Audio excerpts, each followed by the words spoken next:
Cobalt Shuffle, and this is a long overdue video. I should have made this a while ago, but this is the recap of when I went to PAX West 2023. Very cool stuff. And so in the video, I'm going to talk about how I got there, the experience. Those will be kind of quick, and then I'll talk about the games I played, because there are a lot of cool indie games and a couple not indie games that were really awesome, and I do want to talk about them. I took some photos. Well, my girlfriend helped a lot too. We took photos and some videos. I wasn't sure what I was going to do with them yet, so they're vertical. I was planning to make like YouTube shorts, but you know, I'll try and format them for a long video, or like the widescreen. All right. How did I get there?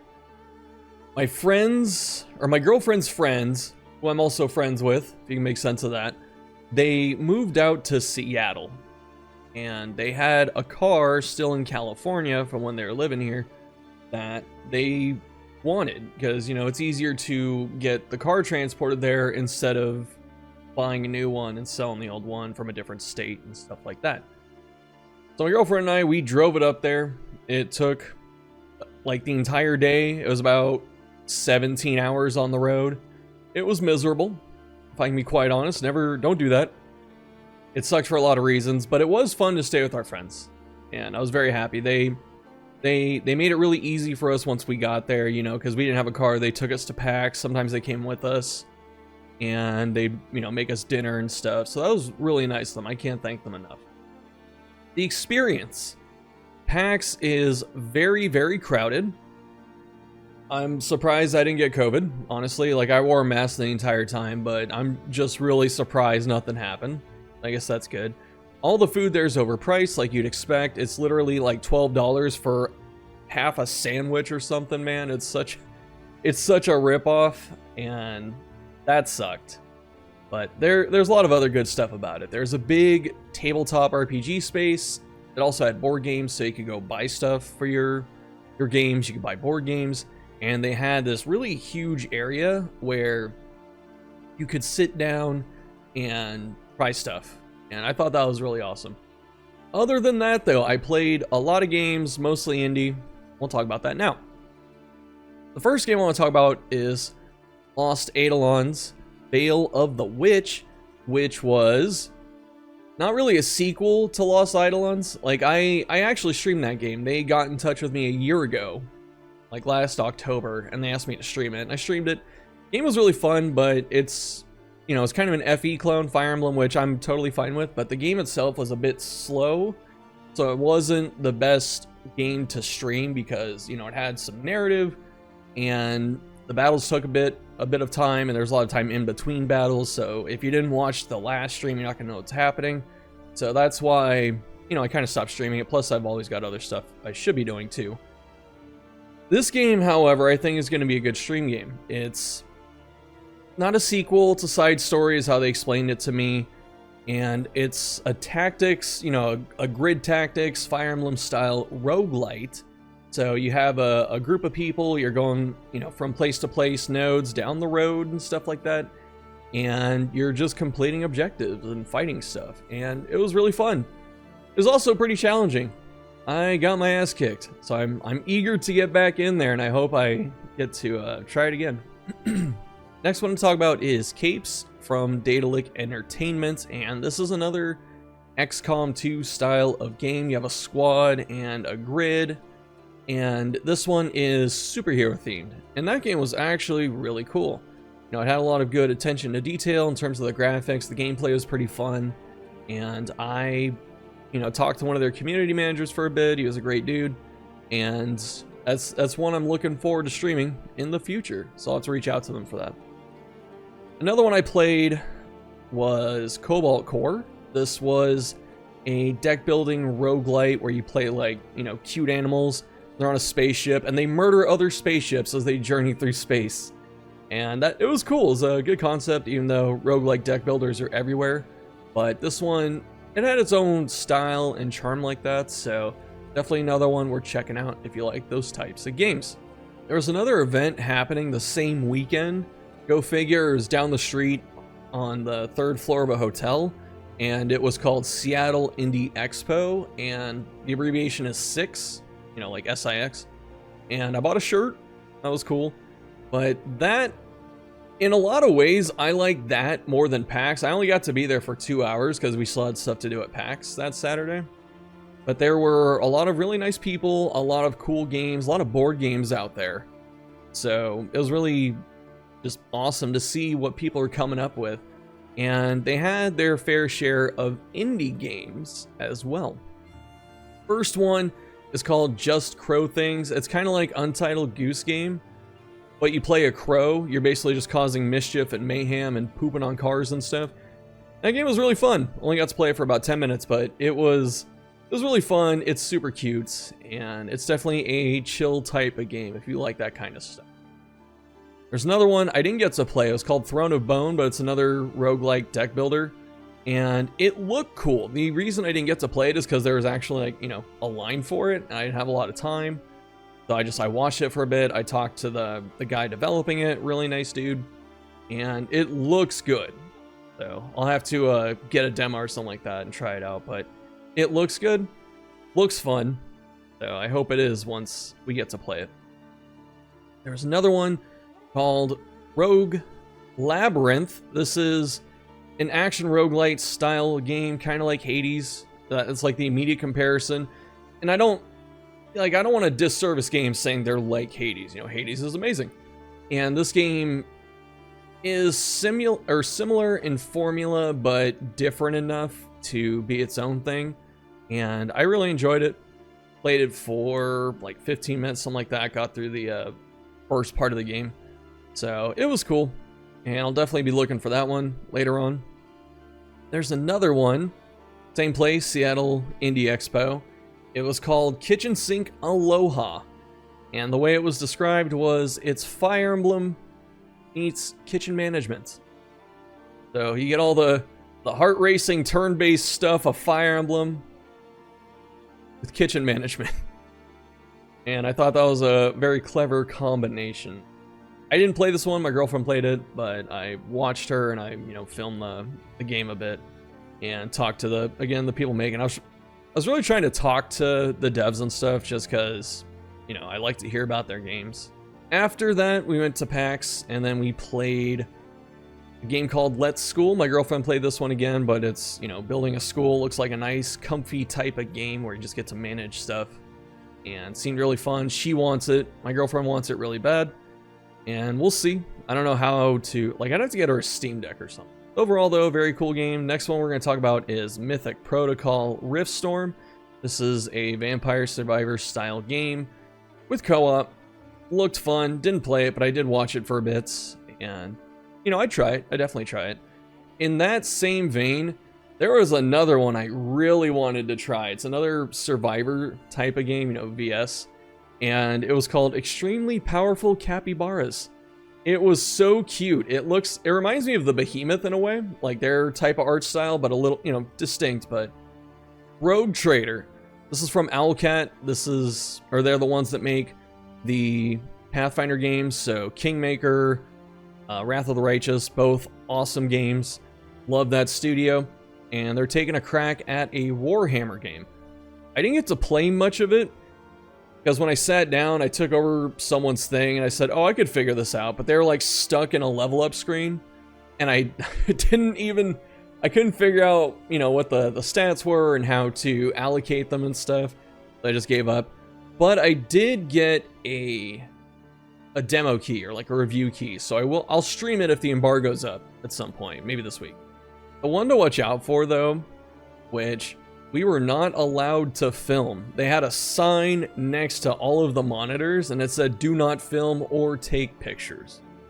There was like a couple that was 15, 20 feet back away from the station, and they took a picture of like the sign, and one of the staff came out and just lectured them. They said, hey, no pictures. You're not allowed to take pictures. And they said, oh, I already took it. And they said, I'd like you to delete it and stuff. There's this back and forth.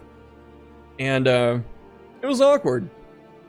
And I'm not trying to speak ill of the game when I say this, but it's just, it's crazy how, you know, all the indie games that I played were just open and like, hey, here's my game and stuff like that. And this game is not indie.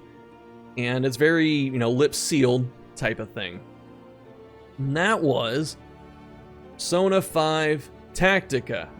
It took so long for me to actually get to play this game. I went one day, the line was like an hour, and they cut it off, and they said, no, that's it. No one else is coming in right now. And they said, we'll open it back up in a bit, and every time I went back, it was already full. I went on Monday, because Monday was the last day of PAX. Everyone came for the Saturday, Sunday stuff, so I actually got in very quickly to play P5T. And that game, even though I can't film it, very sad about that. We only got to play it for 10 minutes. It's a solid tactics game. It was really fun. I didn't play any of the Persona games, so I'm sure the crossover and fan service or whatever, I'm sure the people that played that would love that. But in terms of, you know, being a huge strategy nerd for games, it was a solid tactics game. Visually really nice, had all the... I've seen Persona 5, so it had a lot of the same aesthetics. The characters were chibi, but it had that art style. It was very distinct. But, you know, it had cover, moving around, and actions and all the stuff you'd expect. You could use your persona, you could melee, you could shoot. And there was this interesting feature it had where you could do a triangle attack. So you could literally make a triangle with your characters around a group of enemies. It didn't have to be one person. You know, if you could just fit it around a group of enemies, then you just blast them. That was really cool. And one of the mechanics I really liked was if someone gets shot when exposed from cover, like if you hit them with a knockback and they, you know, back up from cover and you shoot them, you get an extra turn. This can be used against you as well, so it's very dangerous. But I thought that was really cool. They get some action economy. You get to utilize some other stuff like knockback and better positioning and stuff. So I thought it was really cool. It had great music as well. And I think this game is going to be an instant hit, if I can be quite honest. It's already got the Persona namesake. It was fun. It was engaging. It was cute. And a decent strategy game. There's one I actually forgot to talk about. That was Zoria Age of Shattering. This is a game that got funded on Kickstarter a bit ago. I actually dropped 20 bucks into it. And I have a key to stream it at some point. I just haven't gotten around to it. But this is a game, you know, I've been looking forward to for a while. You know, it's cool, looks fun, played it, pretty fun. And it's coming out relatively soon. I think like this month or next month. But yeah, it was fun. You know, only spent like 20-30 minutes there. Because there wasn't like a line. This was Monday, so there wasn't like a big line or anything like that. So I just got to sit down and try it. Did some fights, ran around, picked stuff up. It was cool. The one, I think the highlight for me though, was the Baldur's Gate 3 booth. Larian Studios was there. They had a very impressive booth. You know, when you come down to that floor, the expo floor, it's right there in the center. It's huge.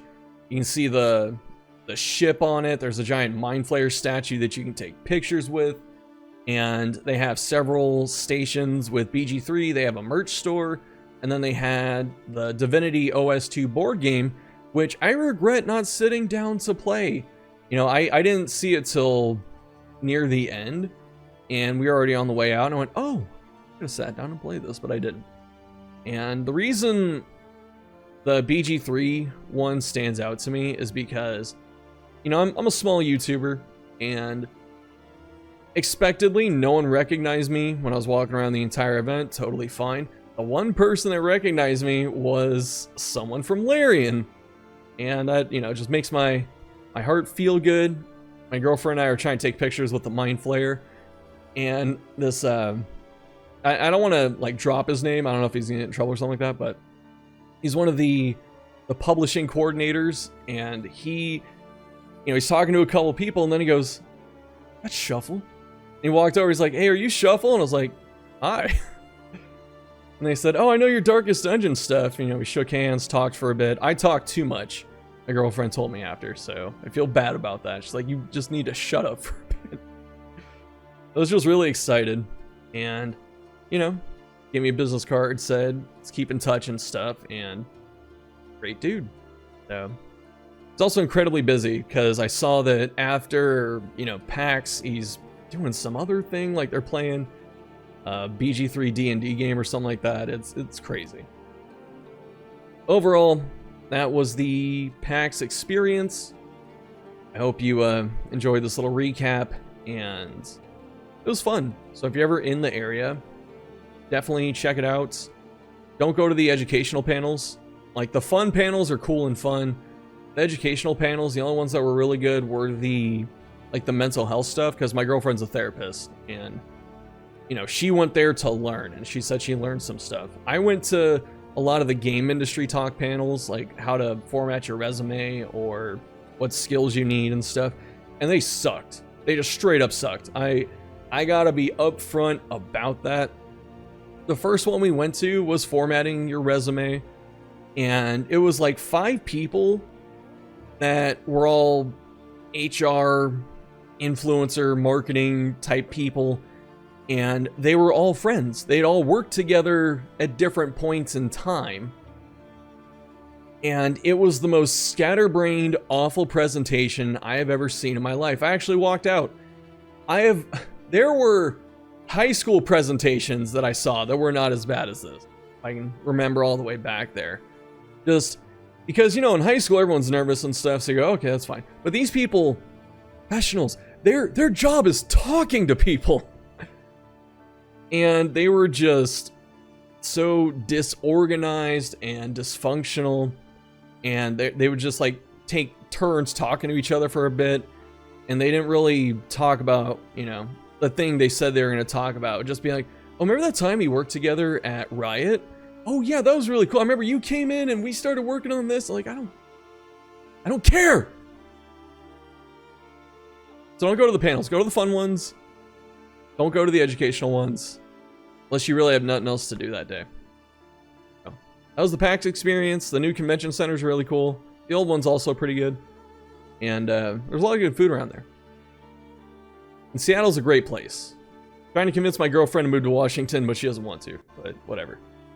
Thanks for watching. Hope it was entertaining. If there's any other questions and stuff you want to see or whatever, just ask me in the comments. And yeah, see you next time.